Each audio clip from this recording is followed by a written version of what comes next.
Hard action news. Senators hammer RFK Jr. on vaccines in explosive hearing. Tensions erupt as senators grill Robert F. Kennedy Jr. over his controversial vaccine stance. In a heated, no-holds-barred Senate hearing, RFK Jr. was put in the hot seat as lawmakers didn't hold back, pressing him on his claims about vaccine safety, government overreach, and Big Pharma's influence on public health policy. Key moments. Senators call RFK Jr.'s vaccine claims dangerous. They challenge his credibility, demanding hard evidence and fact-checking his statements in real time. RFK Jr. fires back. He stands his ground, accusing government agencies of censorship and calling out what he claims are hidden truths about vaccine risks. Chaos in the chamber. The debate gets out of control as senators and RFK Jr. clash in real time. Some cheer him on, while others storm out in protest. Senator blasts RFK Jr. "You're misleading the American people," calls his views a threat to public health and dangerous disinformation. RFK Jr. defiant,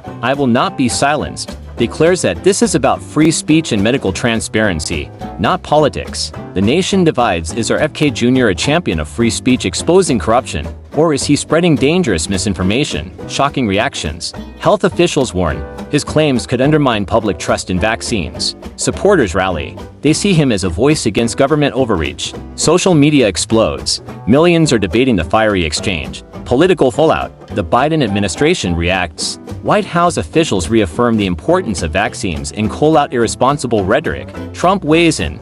Aides hint that he may capitalize on RFK Jr.'s platform to challenge government overreach. 2020 for impact. With elections approaching, this hearing has catapulted vaccines back into the political battlefield where voters will decide if RFK Jr. is a hero or a hazard. The big question: is this a political hit job or a fight for truth? With the 2024 election heating up, this battle over vaccines could shape the future of public health policy. Full and censored breakdown here. Insert link here. Where do you stand? Drop a comment and share your thoughts. Subscribe to Neon Lights Las Vegas for more hard-hitting news and information. 8 years ago, the EPA announced that in 19 states, it is now unsafe to eat any freshwater fish caught in the state because of mercury contamination. The mercury's coming from those coal-burning power plants.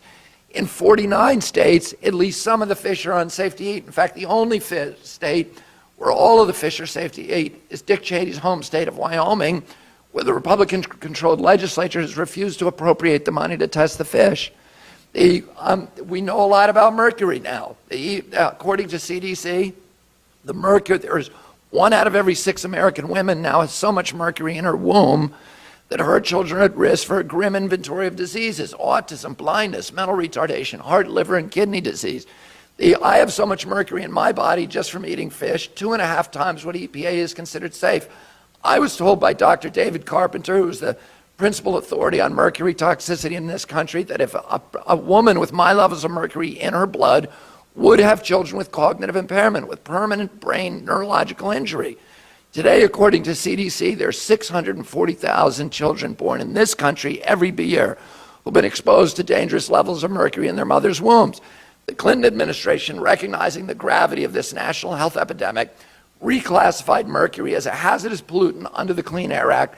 That triggered a requirement that all of those plants remove 90% of the mercury within 3.5 years. It would have cost them less than 1% of plant revenues, and we know that it works. When they stop emitting the mercury, it disappears within 5 years mostly from the fish and waterways downwind of those plants.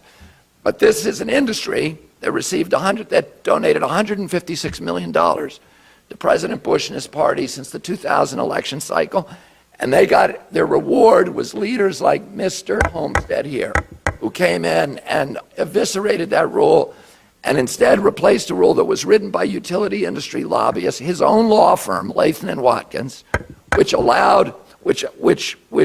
ended essentially the regulation, that tight regulation of mercury, and allows these utilities to continue to discharge mercury at huge rates for endless periods. Look at this American badass right here, son.